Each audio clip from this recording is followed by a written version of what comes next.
남중국해 봉쇄인가? 이 한마디가 터져 나오자 미 펜타곤 전략고문의 얼굴에는 경악이 서렸습니다. 워싱턴의 외교안보 전략실은 순식간에 발칵 뒤집혔습니다.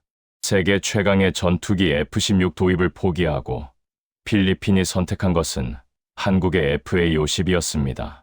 중국의 위협 앞에 필리핀이 쏟아부은 60조 원의 예산, 미국도 유럽도 해결해주지 못한 안보, 공백이라는 문제는 그 누구도 손댈 수 없는 불가능의 영역이었습니다.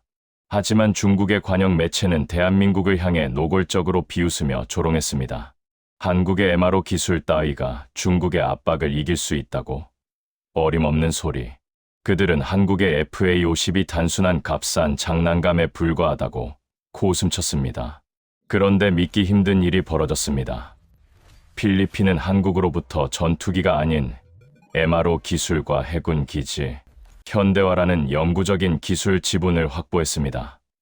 더 충격적인 건 이 모든 계약의 본질이 60조짜리 무기 판매가 아닌 한국이 남중국해 항로에 100년 국익을 꽂는 소름 돋는 설계였다는 사실입니다. FA-50의 MRO와 해군, 기지 현대화가 결합된 K철 조망이 남중국해 봉쇄의 최종 병기가 된 것입니다. 작은 나라 한국이 어떻게 공군력과 해군력을 결합한 이 전략적 승리를 쟁취했을까요? 지금부터 그 K철 조망의 전말을 공개합니다. 안녕하세요. 저는 이네스입니다. 마닐라 국방부 조달 회의실에서 하루를 시작합니다. 창밖은 맑았는데 제 손바닥은 축축했어요. 책상 위에는 얇은 회의 자료가 한 장 놓여 있었고 맨 위 제목은 KF-21 도입 협상 초읽기라고 적혀 있었습니다. 종이는 가벼운데 그 안에 담긴 무게는 남중국해만큼 무거웠습니다. 벽면 화면에는 회색 위성 지도가 떠 있었고 파도가 번쩍이는 바다 위로 가느다란 경고선이 나타났다 사라졌습니다. 어떤 화면은 미국 항공모함 사진과 유럽의 회의장을 번갈아 비추다 멈춰 섰습니다.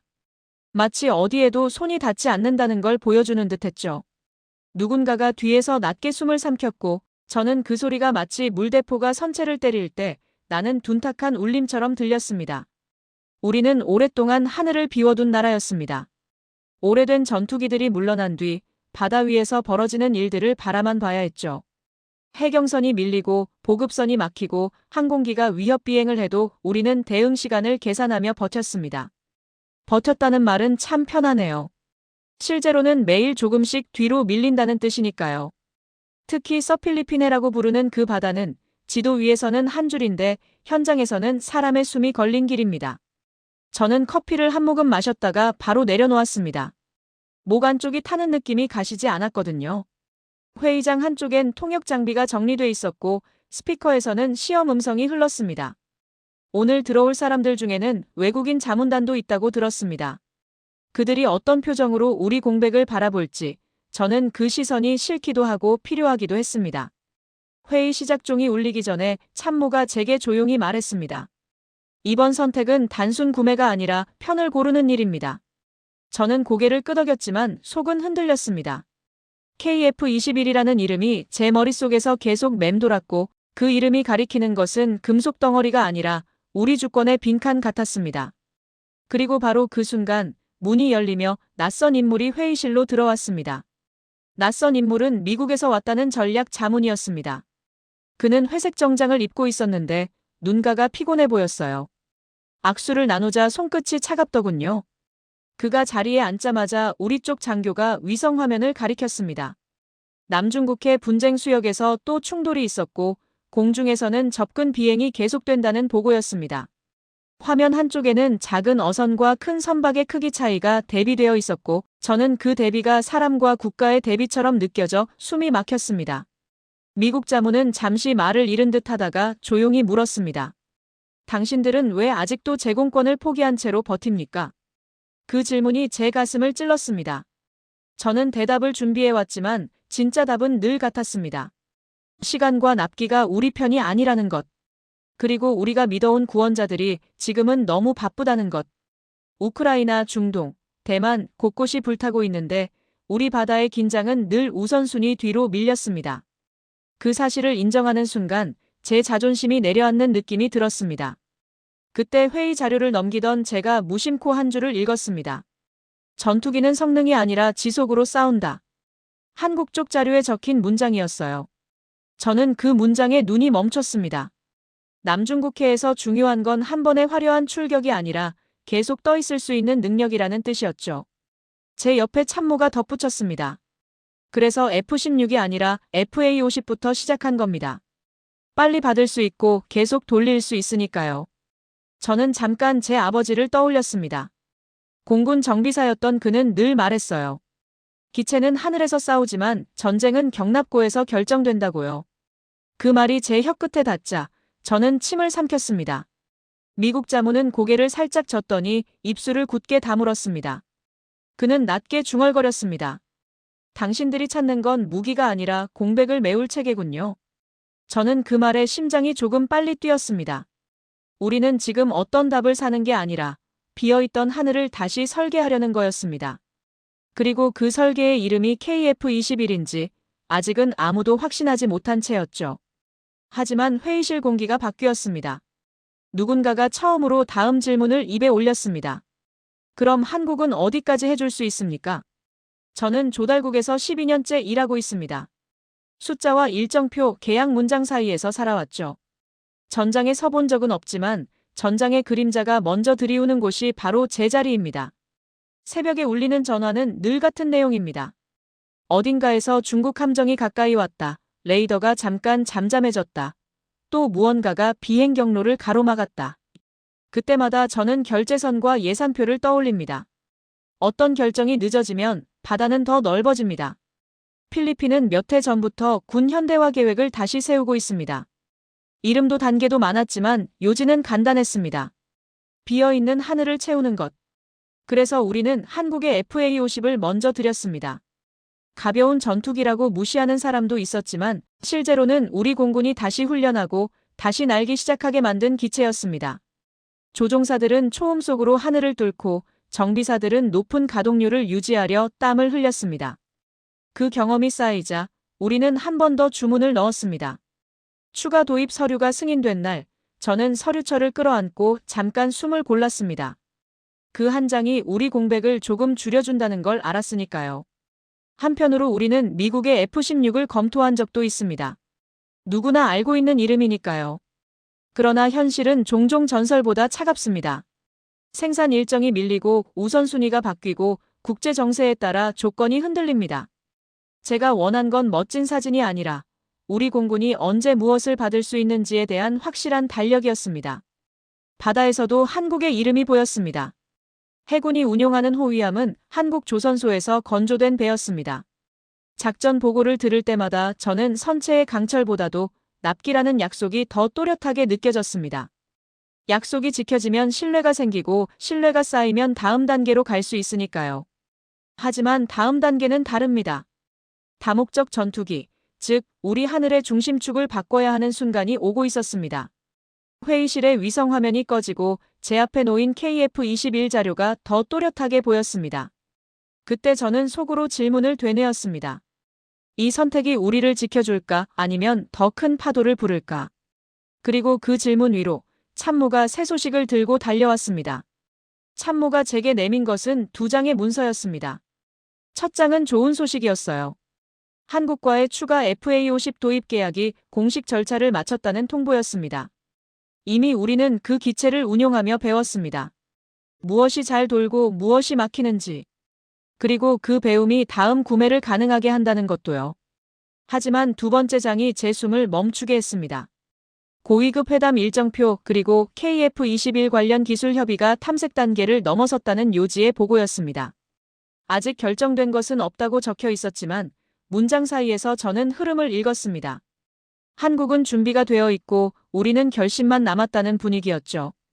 종이를 보는 손이 떨리자 저는 잔뜩 힘을 주어 페이지를 눌렀습니다. 그 순간 전화가 울렸습니다. 서쪽 공군 기지에서 올라온 긴급 보고였습니다.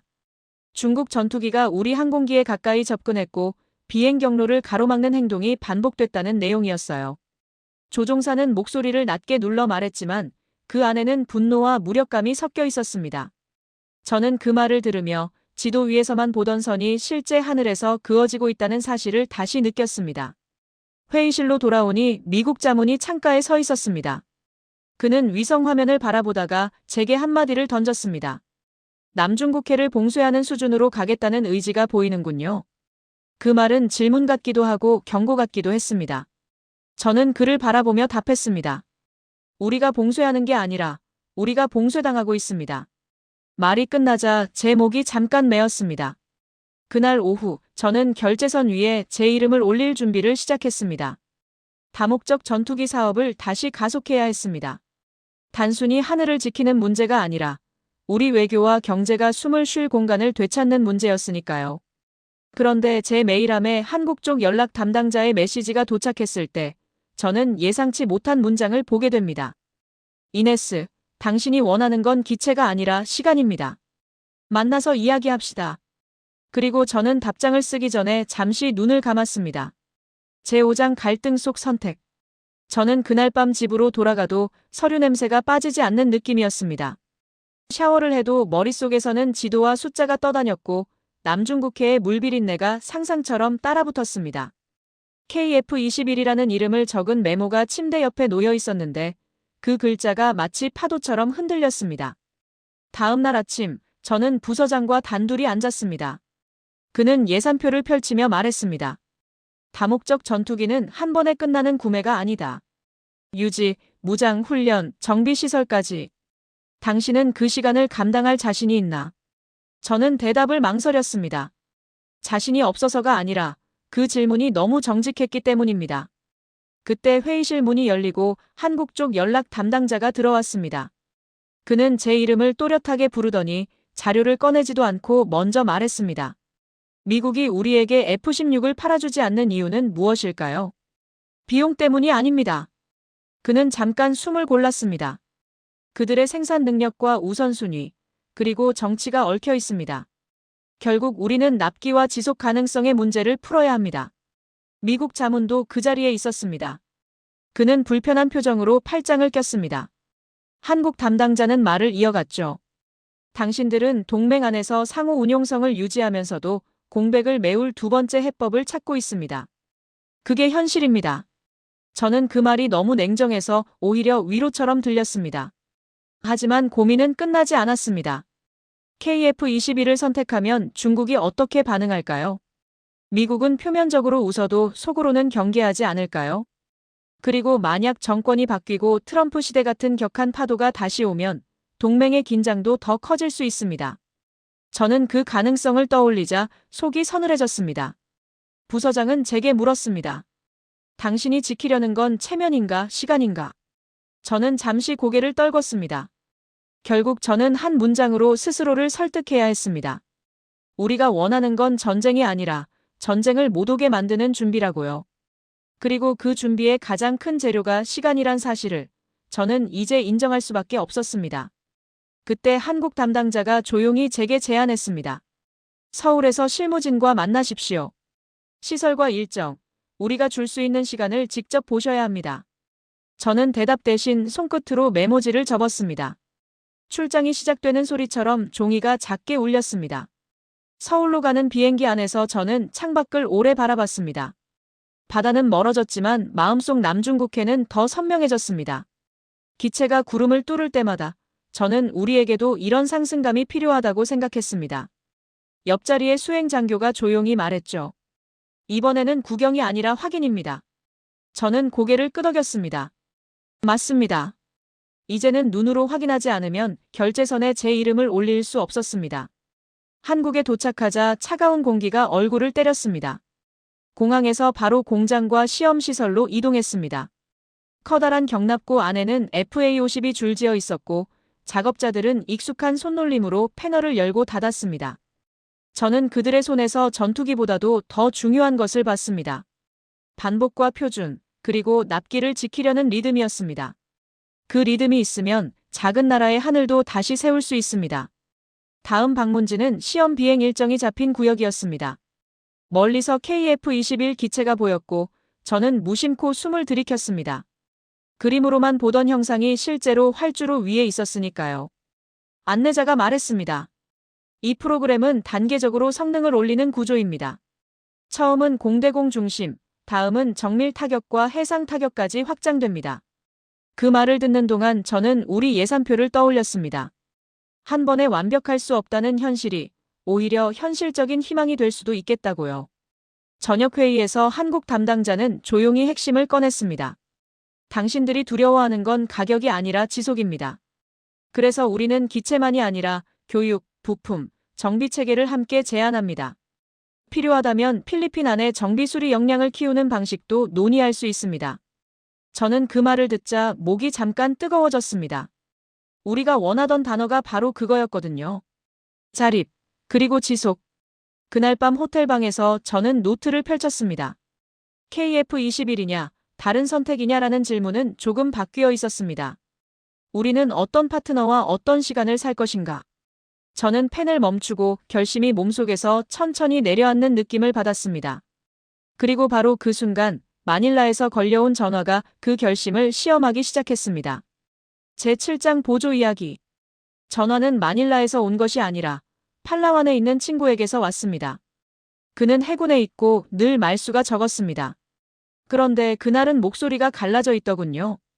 어제 야간 순찰 중 중국 선박이 가까이 붙었다고 했습니다. 무슨 일이 생길까봐 우리 쪽이 먼저 속도를 줄였다고요. 그는 잠시 침묵하다가 미안하다는 말을 했습니다. 지키지 못해서가 아니라 지키려면 더 많은 것이 필요하다는 사실을 알면서도 당장 내밀 수 있는 게 없어서 미안하다는 말이었습니다.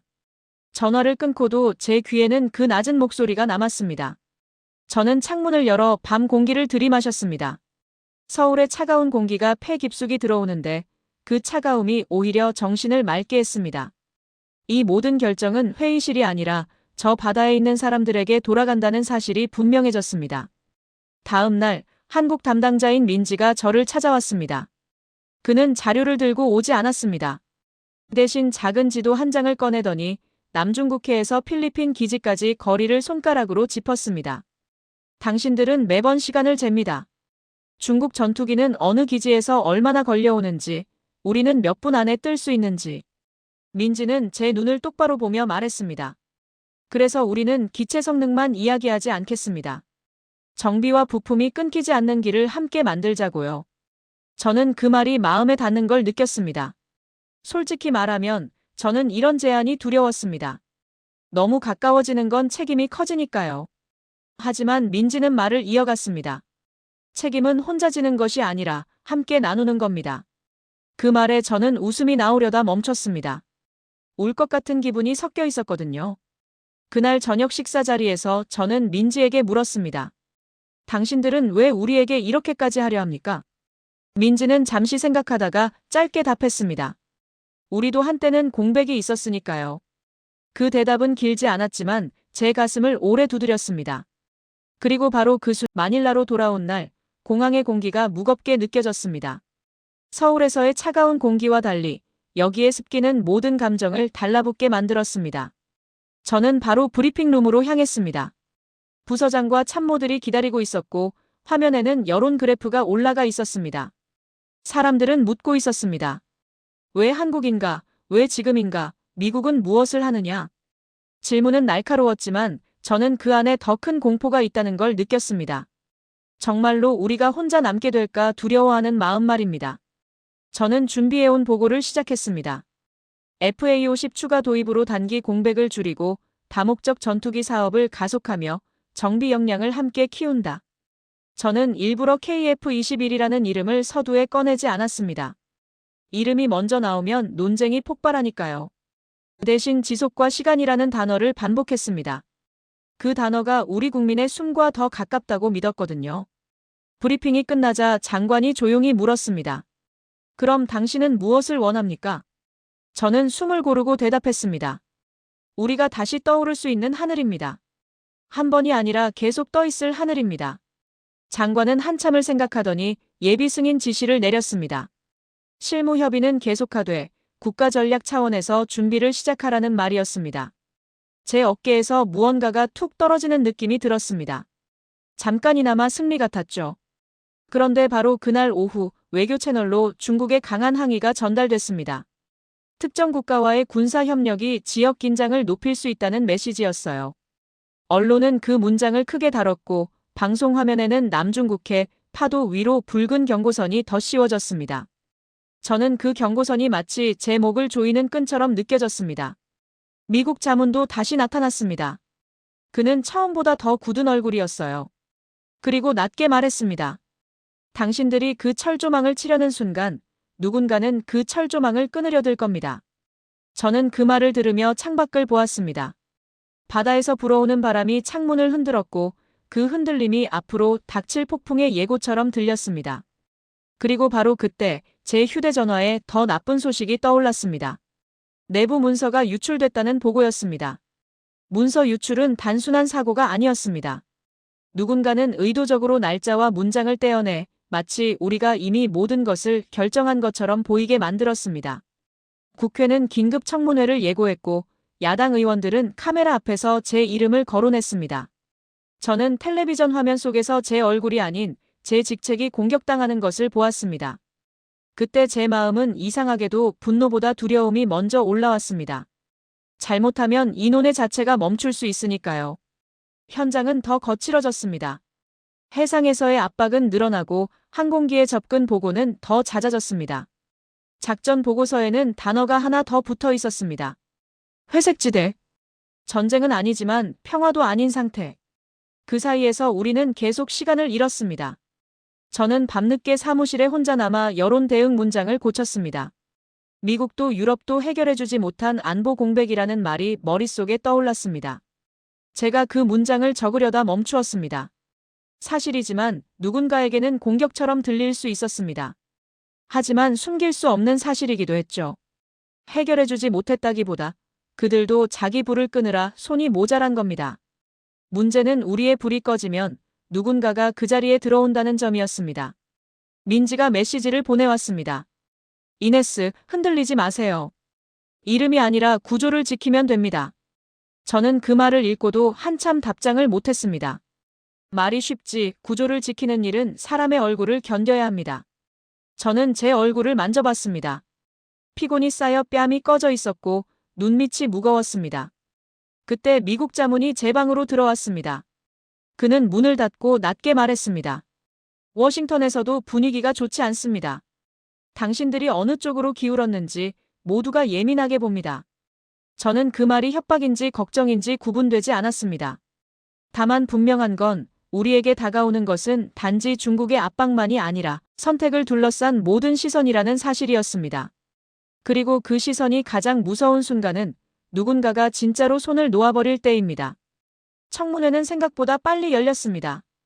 카메라 플래시가 번쩍이는 가운데 저는 증인석에 앉아 한 문장씩 정확하게 설명했습니다. 우리는 결정하지 않았다.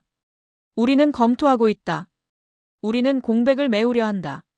하지만 말이 아무리 정확해도 사람들의 분노는 정밀함으로 가라앉지 않더군요. 어느 의원이 소리쳤습니다. 당신이 선택한 길이 우리를 전쟁으로 끌고 간다. 저는 입술을 깨물었습니다. 전쟁을 막기 위해 준비하는 것이 전쟁으로 보이는 순간 세상은 참 잔인해집니다. 청문회가 끝나고 돌아온 사무실에는 공문이 한 장 놓여 있었습니다. 사업 전반을 재검토하라는 지시, 그리고 모든 대외 협의를 잠정 보류하라는 문장이 적혀 있었어요. 저는 그 종이를 바라보며 잠시 숨을 쉬지 못했습니다. 보류. 그 단어는 예산표에서 가장 무서운 단어입니다. 시간은 보류되지 않는데 우리의 준비만 멈추기 때문입니다. 그날 저녁 미국 쪽에서 또 다른 소식이 들어왔습니다. 미국이 부과한 관세 문제로 인해 고가 무기 도입 계획이 국내 경제와 연결돼 재검토될 수 있다는 보고였습니다. 저는 책상 위에 있던 F-16 관련 자료를 천천히 덮었습니다. 대안이 흔들리는 순간 선택은 더 좁아집니다.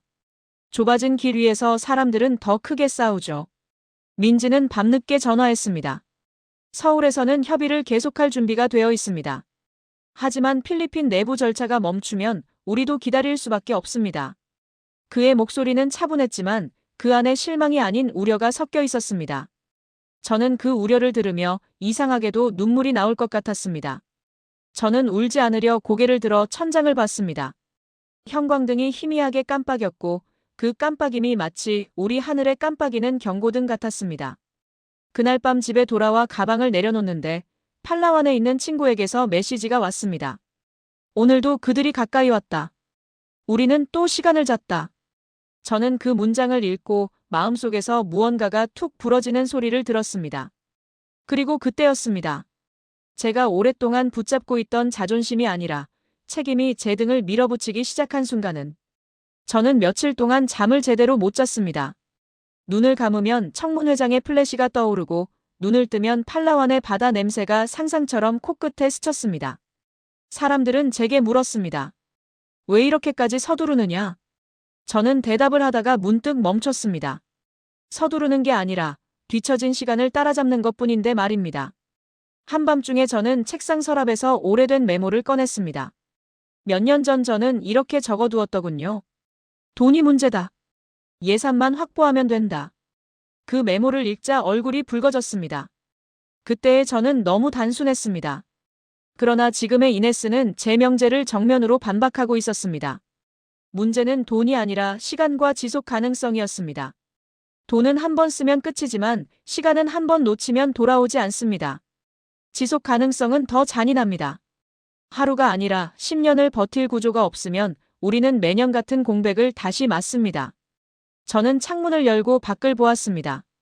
도시의 불빛은 반짝였지만 그 반짝임이 왠지 불안하게 느껴졌습니다. 바다가 있는 쪽은 보이지도 않는데 저는 그곳에서 파도가 올라오는 소리를 듣는 것 같았습니다. 제 마음이 먼저 폭풍을 만들고 있는 걸지도 몰랐습니다. 그때 휴대전화가 울렸습니다. 민지였습니다. 그는 조용히 말했습니다. 당신이 혼자 싸우는 것처럼 느끼는 거 알아요. 하지만 이건 당신 혼자 결정하는 문제가 아닙니다. 당신은 문을 여는 사람입니다. 문이 열리면 그 다음은 많은 사람이 함께 들어옵니다. 저는 그 말을 듣고도 한동안 말이 나오지 않았습니다. 문을 여는 사람. 그 말은 칭찬이 아니라 책임이었습니다. 전화를 끊은 뒤 저는 바닥에 앉아 등을 벽에 붙였습니다. 숨을 들이마시는데 가슴이 아프더군요. 내가 과연 이 일을 맡을 자격이 있나? 내가 더 강했으면, 여론을 더 잘 설득했으면. 저는 스스로를 몰아붙였습니다. 하지만 그러다 문득 아버지가 하던 말이 떠올랐습니다. 기체는 하늘에서 싸우지만 전쟁은 경납고에서 결정된다. 경납고를 만들지 않으면 우리는 영원히 하늘을 빌려 살아야 합니다. 저는 천천히 일어났습니다. 그리고 다시 노트를 펼쳤습니다. 이제 포기할 때가 아니라 방법을 바꿀 때였습니다. 다음 날 아침 저는 부서장에게 요청했습니다. 보류를 끝내기 위한 새로운 틀을 가져오겠다고요. 그는 지친 눈으로 저를 바라봤지만 제 목소리가 흔들리지 않자 고개를 끄덕였습니다. 저는 그 자리에서 방향을 바꿨습니다. 이름을 앞세우는 대신 단계와 원칙을 앞세우기로요. 첫째, 단기 공백은 FA50으로 메운다. 이미 운용 중인 체계이니 훈련과 정비를 더 빨리 확장할 수 있습니다. 둘째, 다목적 전투기는 한 번에 결론 내리지 않는다. 기술 검토와 재정 검토, 그리고 동맹 협의를 병행한다. 셋째, 가장 중요한 것은 정비와 부품의 자립이다. 기체가 무엇이든 그 기체가 계속 떠 있을 수 있는 구조를 국내에 남긴다. 저는 이 세 문장을 반복해 적었습니다. 반복할수록 마음이 정리됐습니다. 민지와의 화상회의에서 저는 솔직하게 말했습니다. 지금 필리핀은 이름만 나오면 싸움이 됩니다. 그래서 우리는 구조로 말해야 합니다. 민지는 잠시 생각하더니 고개를 끄덕였습니다. 그리고 한국 쪽도 제안을 조정하겠다고 했습니다. 기체 홍보가 아니라 역량 구축을 앞에 두겠다고요. 그날 저는 기자 간담회 준비도 시작했습니다. 저는 공격적인 단어를 피했습니다. 대신 사람들이 체감할 수 있는 장면을 이야기했습니다. 남중국해에서 우리 항공기가 출격한 뒤에도 다시 떠오를 수 있어야 한다. 부품이 끊기면 그날이 마지막이 된다. 그래서 우리는 납기와 유지가 가능한 선택을 해야 한다. 저는 목소리를 낮추고 천천히 말하는 연습을 했습니다. 흥분하면 사람들은 방어하니까요. 무엇보다 저는 미국 자문에게도 메시지를 보냈습니다. 우리는 동맹을 버리지 않는다. 다만 동맹이 바쁜 사이에도 우리 책임을 다하려는 것이다. 답장은 짧았지만 읽을만 했습니다. 당신들이 그렇게 설명한다면 워싱턴도 더 현실적으로 볼 수 있을 겁니다. 저는 그 문장을 읽고 숨이 조금 편해졌습니다. 며칠 뒤 장관에게서 연락이 왔습니다. 재검토는 하되 단계형 추진안으로 다시 올려보라. 저는 수화기를 내려놓으며 손이 떨렸습니다. 이번엔 두려움이 아니라 다시 시작할 수 있다는 떨림이었습니다. 그리고 저는 그날 밤 다시 한번 남중국해 지도를 펼쳤습니다. 이번에는 경고선이 아니라 우리가 만들 수 있는 길을 그리기 위해서였습니다. 국가안보회의 날 회의실 공기는 처음보다 더 차가웠습니다.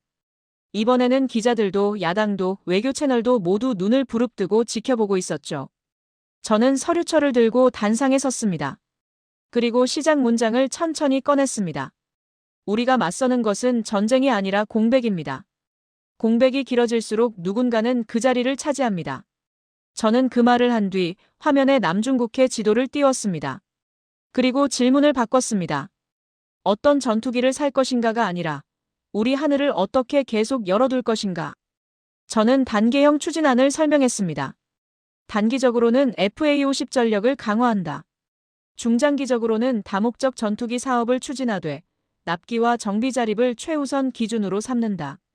그리고 한국과는 기체만이 아니라 정비와 교육, 부품 공급망까지 포함한 협의 틀을 만든다. 그 프레임 안에서 KF-21 검토도 진행한다. 저는 KF-21이라는 말을 마지막에 꺼냈습니다. 이름이 아니라 원칙이 앞에 있으니 회의실의 숨소리가 달라졌습니다. 미국 자문은 고개를 숙인 채 메모를 했고 장관은 제 설명이 끝나자 짧게 물었습니다. 이 계획이 실제로 우리 하늘을 열어둘 수 있나? 저는 답했습니다. 기체는 하늘로 올라갑니다. 하지만 그 기체가 다시 내려왔을 때 다시 떠오르게 하는 건 정비와 부품과 사람의 훈련입니다. 우리는 그 기반을 남기려 합니다. 그 말을 하는 순간 제 목소리가 흔들릴까봐 저는 손가락을 꽉 쥐었습니다. 잠시 침묵이 흐르고 의장이 결론을 내렸습니다. 단계형 추진을 승인한다. 대외 협의는 재개한다. 저는 그 말을 듣자 눈앞이 잠깐 흐려졌습니다. 쓰러질 듯한 안도감이었죠. 회의가 끝난 뒤 복도로 나오는데 민지가 메시지를 보냈습니다. 이제부터가 진짜 시작입니다. 저는 답장을 짧게 보냈습니다. 맞아요. 우리에게는 시간이 필요했고 그 시간을 이제 만들기 시작한 겁니다. 그날 밤 저는 바다 쪽으로 난 창문을 열었습니다. 멀리 파도 소리가 들리는 듯 했습니다. 아직 남중국해는 변하지 않았습니다. 하지만 저는 압니다. 내일 아침 우리는 더 이상 빈 하늘을 바라보며 기다리기만 하지는 않을 겁니다. 그리고 그 변화는 아주 작은 승인 문장 하나에서 시작됐습니다. 며칠 뒤 새벽, 저는 공군 기지를 찾았습니다. 활주로 끝에서 바람이 세게 불었고 제 머리카락이 얼굴을 때렸습니다. 정비사들이 기체 주변을 분주히 움직였는데 그 움직임이 마치 하나의 무용처럼 정확했습니다. 한 명이 엄지를 들어 보였고 조종사가 헬멧을 고쳤으며 고개를 끄덕였습니다. 엔진이 깨어나는 소리가 공기를 밀어내자 제 가슴도 함께 울렸습니다. 기체는 잠시 멈춘 듯 하다가 갑자기 앞으로 치고 나갔습니다. 바퀴가 땅을 떠나는 순간 저는 몸속 어딘가가 같이 떠오르는 느낌을 받았습니다. 이건 단지 출격이 아니라 우리가 다시 시간을 붙잡는 장면이었습니다. 하늘 위로 올라간 작은 점을 보며 저는 속으로 되뇌었습니다. 계속 떠 있을 수 있어야 한다.